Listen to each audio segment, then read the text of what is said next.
Welcome to G Fun Facts Online. In the grand theater of American politics, the stage is usually set for a dramatic duel between two titans, the Democratic and Republican parties. We see their colors, hear their slogans, and watch their candidates debate every election cycle. But what about the other actors, the ones who make their entrance from the wings? I am talking about third parties. History is filled with these smaller, yet significant, political forces. They're often cast in two conflicting roles: the spoiler, a disruptive force that upends an election, and the savior, a visionary catalyst that introduces crucial new ideas into the national conversation. Are they a bug in the system or a feature essential for its evolution? Today, we're diving into the historical impact of third parties to find out if they are spoilers, saviors, or something else entirely. Let's start with the role that gets all the headlines: the spoiler. The spoiler effect is a term that evokes strong emotions, particularly after a close election. It describes a scenario where a third-party candidate with no real chance of winning draws just enough votes from a major party candidate with a similar ideology to hand the victory to the other side. Perhaps the most cited and contentious example is the 2000 presidential election. The race between Republican George W. Bush and Democrat Al Gore came down to a razor-thin margin in Florida. Enter Ralph Nader, the Green Party candidate. In Florida, Nader received over 97,000 votes. George W. Bush won the state, and thus the presidency, by a mere 537 votes. For decades, Democrats have argued that if Nader hadn't been on the ballot, the vast majority of his liberal-leaning supporters would have voted for Gore, making him the 43rd president.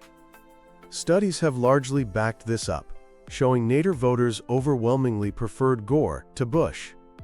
While Nader himself has always rejected the spoiler label, arguing that citizens don't owe their vote to any party, the 2000 election remains a stark reminder of how a relatively small number of votes can have monumental consequences. Let's rewind a bit further to 1992. This election saw a formidable third-party challenger in Texas billionaire H. Ross Perot.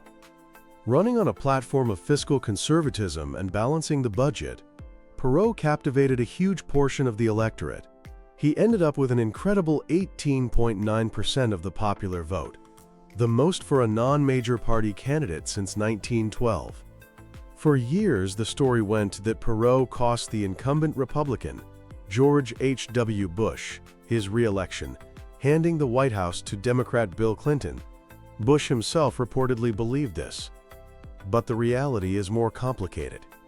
Exit polls showed that Perot's voters would have split their votes almost evenly between Bush and Clinton. Some analysts even argue that Perot's constant attacks on the Bush administration's economic policies actually did more damage to the incumbent than Clinton could have alone. So while the debate continues, Perot's campaign undeniably highlighted a deep voter dissatisfaction that both major parties had missed. One last powerful example: the 1968 presidential election. This was a chaotic time in America, set against the backdrop of the Vietnam War and civil rights struggles. Former Alabama Governor George Wallace ran on the American Independent Party ticket with a staunchly segregationist message. He didn't expect to win, but he hoped to win enough electoral votes in the South to deny either party a majority, throwing the election to the House of Representatives, where he could be a kingmaker. While that didn't happen, Wallace won 5 southern states. This was a massive crack in the solid South, which had been a reliable Democratic voting bloc for a century. More importantly, Wallace's success showed the power of a racially charged law and order message. This was a message that Republican Richard Nixon paid close attention to, later adopting it into his Southern strategy to attract white Southern Democrats. In this sense, Wallace wasn't just a spoiler. He was a harbinger of a massive political realignment that would see the South shift from Democratic blue to Republican red. But to focus only on the spoiler effect is to miss the broader and arguably more important story. Third parties have repeatedly served as incubators, for ideas that were initially deemed too radical, only to be adopted into the mainstream years later. Let's look at their role as saviors. In the late 19th century, farmers were struggling with debt and monopolistic railroad rates. Out of this frustration came the People's Party, or the Populists.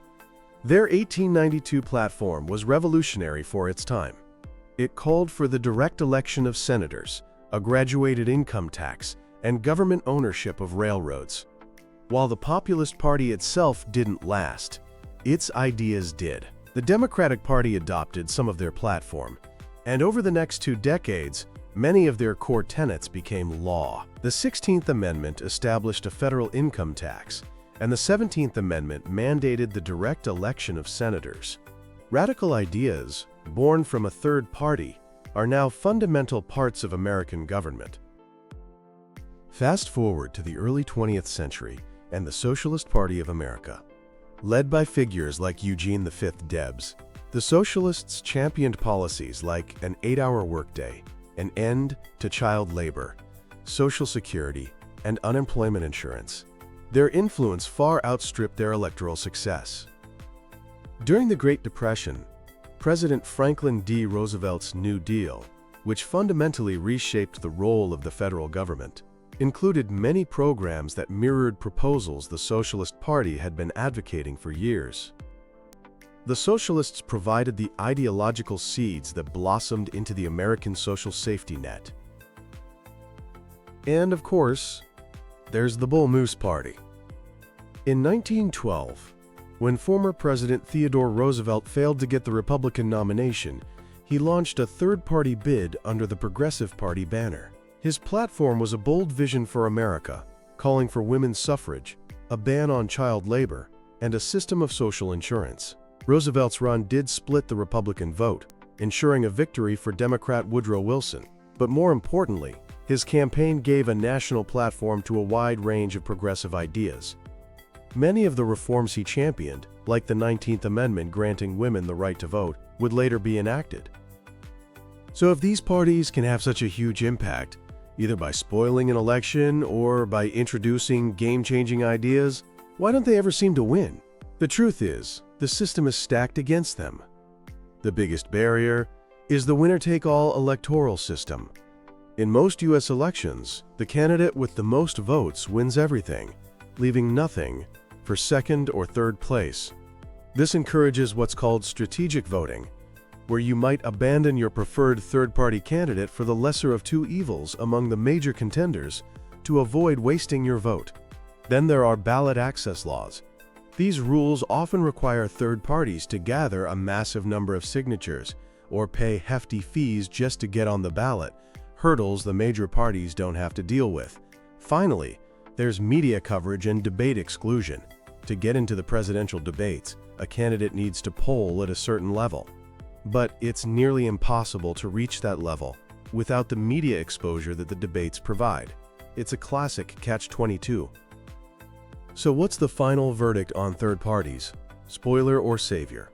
The answer is, they are both. The spoiler narrative highlights a reality of our electoral system. In a close race, third parties can and do alter the outcome. Yet, their role as agents of change is undeniable. They have been at the forefront of some of the most significant political movements in American history. The historian Richard Hofstadter famously compared them to bees. Once they have stung, they die.